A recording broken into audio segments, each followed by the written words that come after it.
എല്ലാവർക്കും എൻ്റെ വിനീത നമസ്കാരം.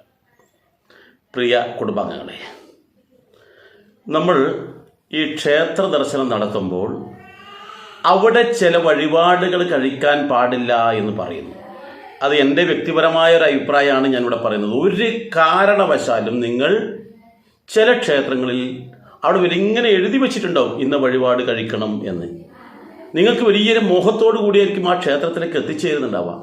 എന്നിരുന്നാലും ഒരു കാരണവശാലും നിങ്ങൾ ആ വഴിപാട് കഴിക്കരുത്.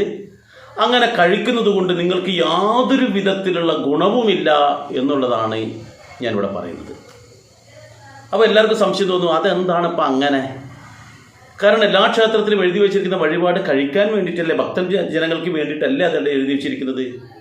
അപ്പോൾ ഇവിടെ എന്നെപ്പോലുള്ള ഒരാൾ പറയാണ്, ഒരു കാരണവശാലും അങ്ങനെയുള്ള വഴിപാടുകൾ കഴിക്കാനേ പാടില്ല എന്ന് പറയുന്നു. എല്ലാ ക്ഷേത്രത്തിലെ കാര്യമല്ല ഞാൻ പറയുന്നത്, മഹാക്ഷേത്രങ്ങളിൽ. ഉദാഹരണത്തിന് നമ്മൾ ശബരിമലയിൽ, അതേപോലെ തന്നെ ചോറ്റാനിക്കര ആവട്ടെ, ഗുരുവായൂരാവട്ടെ, തുടർന്നുള്ള മഹാക്ഷേത്രങ്ങൾ എന്തുണ്ടോ അവിടെയൊക്കെ നല്ല തിരക്കുള്ള ക്ഷേത്രങ്ങൾ. അതാണ് ഞാനിവിടെ മഹാക്ഷേത്രം കൊണ്ട് തൽക്കാലം ഉദ്ദേശിക്കുന്നത്. മഹാക്ഷേത്രത്തിന് മറ്റു ഒരുപാട് വ്യാഖ്യാനങ്ങളുണ്ട്, അത് ഞാനിപ്പോൾ ഇവിടെ പറയുന്നില്ല. കാരണം മഹാക്ഷേത്രമാണെങ്കിൽ പോലും ജീർണതയിൽ നിൽക്കുന്നതും ആൾക്കാർ അവിടെ എത്തിച്ചേരാത്തതുമായിട്ടുള്ള ക്ഷേത്രങ്ങൾ നിരവധിയുണ്ട്. മഹാക്ഷേത്രമാണ് 108 ശിവാലയങ്ങളിൽപ്പെട്ടത്, 108 ദുർഗാലയങ്ങളിൽപ്പെട്ടത്, 108 ശാസ്താക്ഷേത്രങ്ങളിൽപ്പെട്ടത്, അങ്ങനെയായിട്ട് അതെല്ലാം മഹാക്ഷേത്രങ്ങളിൽ വരേണ്ടതാണ്. എന്നാൽ ഈ ചില ക്ഷേത്രങ്ങൾ ജീർണതയോടൊത്ത് ആൾക്കാരുടെ സഹകരണമില്ലാതെ ചിലപ്പോൾ കൊടുങ്കാട്ടിലോ അല്ലെങ്കിൽ മറ്റേതെങ്കിലും സ്ഥലത്ത് ഇങ്ങനെ വളരെ പരിതാപകരമായ രീതിയിലുണ്ടാവും. അതല്ല ഉദ്ദേശിക്കുന്നത്, മറിച്ച് നല്ലതുപോലെ ജനപ്രവാഹമുള്ള സ്ഥലം, അങ്ങനെയുള്ള ക്ഷേത്രങ്ങളിൽ പോയി കഴിഞ്ഞാൽ നിങ്ങൾ ഒരു കാരണവശാലും ഞാൻ ഇനി പറയുന്ന ചില വഴിപാടുകൾ ഒരു കാരണവശാലും കഴിക്കാൻ പാടില്ല. കഴിച്ചിട്ട് നമ്മൾ എന്തിനാണ് വഴിപാട് കഴിക്കുന്നത്? നമുക്ക് ഗുണത്തിന് വേണ്ടിയിട്ടാണ്. അപ്പോൾ ഞാൻ പറഞ്ഞു ശ്രദ്ധിക്കൂ, പുഷ്പാഞ്ജലി ഇത്തരത്തിലുള്ള ക്ഷേത്രങ്ങൾ കഴിക്കാൻ പാടുണ്ടോ എന്ന് ചോദിച്ചാൽ ഞാൻ പറയും കഴിക്കരുതെന്ന്. ഇപ്പോൾ കൊട്ടിയൂർ ജനപ്രവാഹമായിട്ട് വരുന്ന ആൾക്കാരാണ്, ശബരിമലയ്ക്ക് ജനപ്രവാഹമാണ്, ഗുരുവായൂർ, ചോറ്റാനിക്കര, അങ്ങനെ പല മഹാക്ഷേത്രങ്ങളിലും ജനങ്ങളിങ്ങനെ ഒഴുകിയെത്താറുണ്ട്. പുഷ്പാഞ്ജലി കഴിക്കരുത് എന്നേ ഞാൻ പറയും. നിങ്ങൾ സാധാരണ എല്ലാ ക്ഷേത്രങ്ങളിലും, കുടുംബക്ഷേത്രങ്ങളിലാവട്ടെ, ദേശക്ഷേത്രമാവട്ടെ, ഗ്രാമക്ഷേത്രമാവട്ടെ, തിരക്കില്ലാത്ത മറ്റ് ഏത് ക്ഷേത്രത്തിൽ പോയാലും നിങ്ങൾക്ക് ചെയ്യാം. എന്നാൽ മഹാക്ഷേത്രങ്ങളിൽ, തിരക്കുള്ള ക്ഷേത്രങ്ങളിൽ പോയി കഴിഞ്ഞാൽ പുഷ്പാഞ്ജലി കഴിക്കരുത്. കാരണം ഞാൻ പറയാം. അതേപോലെ തന്നെ ചില ക്ഷേത്രങ്ങളിൽ ചരട് ജപിച്ച് കിട്ടും. ഈ ജപിച്ച് തരുന്ന ചരട് ഒരു കാരണവശാലും ഇങ്ങനെയുള്ള ക്ഷേത്രങ്ങളിൽ നിന്ന് വാങ്ങരുത്. നമുക്കറിയാം, നമ്മൾ ചോറ്റാനിക്കര ദേവീക്ഷേത്രത്തിലൊക്കെ പോയി കഴിഞ്ഞാൽ അവിടെ ജപിച്ചു തരുന്ന ചരടിന് അത്രയേറെ ഭക്തന്മാർ അവിടെ ഇത്ര കെട്ട് കണക്കിന് സാധനം ഓരോ സമയം കൊണ്ടുവന്ന് തട്ടുന്നുണ്ട്. അപ്പോൾ ആ ചരട് ഒരു കാരണവശാലും നമ്മൾ വാങ്ങരുത്. ഇനിയോ അതേപോലെ തന്നെ ചില ക്ഷേത്രങ്ങളിൽ നെയ്പായസം ഇത്രയുള്ള ഒരു പാത്രത്തിലാക്കിയിട്ട് എയർ ടിന്നാണ്, എയർ ടിന്ന്, ഒരു മെഷീൻ ഉപയോഗിച്ച് ഇതാക്കിയിട്ടുള്ള പാത്രങ്ങളിൽ വെക്കുന്ന നിരവധി സ്ഥലങ്ങളുണ്ട്. അത് ഒരുവിധം ഇപ്പോൾ ശബരിമലക്ക് പോവുകയാണെങ്കിൽ എരിമേലിയിലുണ്ട്, ശബരിമലക്കുണ്ട്, പമ്പയിലുണ്ട്. ഇനി സാധാരണഗതിയിലുള്ള നമ്മുടെ ദേവസ്വം ബോർഡിൻ്റെ ഒരുവിധ ക്ഷേത്രങ്ങളിലെല്ലാം തന്നെ ഇത്തരത്തിലുള്ള പായസം കൊടുക്കുന്നുണ്ട്. അത് കണ്ണൂർ ജില്ലയിൽ അടക്കമുള്ള പല ക്ഷേത്രങ്ങളിലും, കൊട്ടിയൂർ പോയ സമയത്ത് അവിടെയുണ്ട് ഈ പായസം കൊടുക്കുന്നത്. ഞാൻ പറയാം, നിങ്ങളത് വാങ്ങരുത് എന്നാണ്.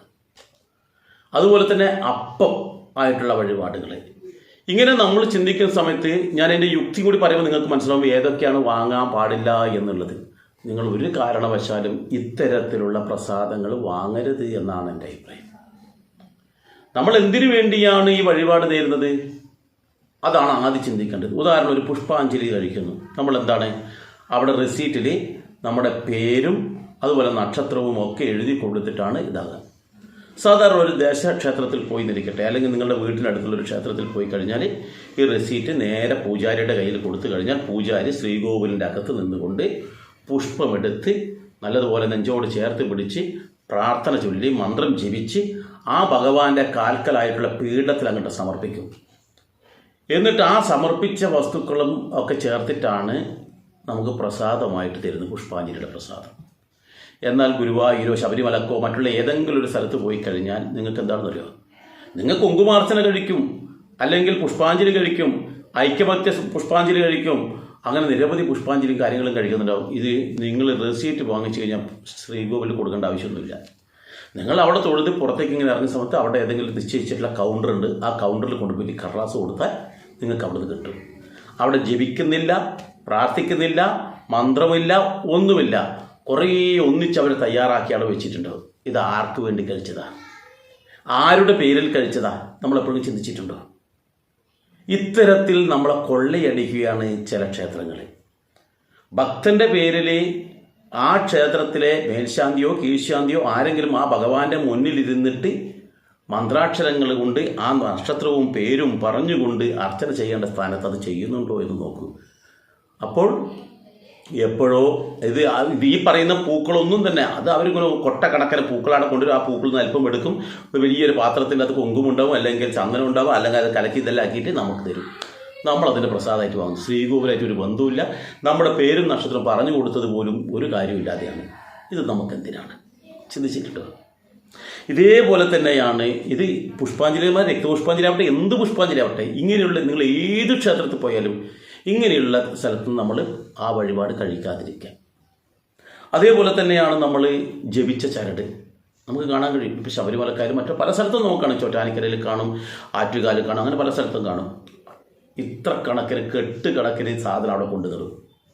ഇപ്പോൾ ഞാൻ എന്തിനാണ് കെട്ടുന്നത്? ചില ആൾക്കാർക്ക് ഭയത്തിന് അതിജീവിക്കാൻ വേണ്ടിയിട്ട്, ചില ആൾക്കാർ മാരണം, ആഭിചാരം, ഇതൊക്കെ നമ്മുടെ ശരീരത്തിൽ തട്ടാതിരിക്കാൻ വേണ്ടിയിട്ട്, അല്ലെങ്കിൽ മറ്റുള്ളവരുടെ ദോഷങ്ങൾ നമ്മളിലേക്ക് വരാം. അങ്ങനെ ഓരോ ചിന്തകൾ കൊണ്ടായിരിക്കും ഇത് ചെയ്യുന്നുണ്ടാവുക. അപ്പോൾ നമ്മളിന്ന് ചെയ്യേണ്ടതല്ലോ, പൊതുവേ ഇത്തരത്തിലാകുമ്പോൾ നമ്മളൊരു ചരട് കൊണ്ടുപോയി പൂജാരിക്ക് കൊടുത്ത് പൂജാരിയോട് നമ്മുടെ വിഷമങ്ങൾ പറയും. ഇന്നതാണ് എൻ്റെ വിഷമം എന്ന് പറഞ്ഞാൽ അതിനനുസരിച്ചുള്ള മന്ത്രം ജപിച്ചിട്ട്, അവർ രോഗം കൊണ്ട് കഷ്ടപ്പെടുന്ന ആൾക്കാരൊക്കെ ആണെങ്കിൽ അവർ ആ തരത്തിലുള്ള നന്യുന്തിരി മന്ത്രവും മറ്റുള്ള കാര്യങ്ങളൊക്കെ ജപിച്ച് മൃത്യുഞ്ജയ മന്ത്രമൊക്കെ ജപിച്ചിട്ടായിരിക്കും നമുക്ക് ചരട് തരുക.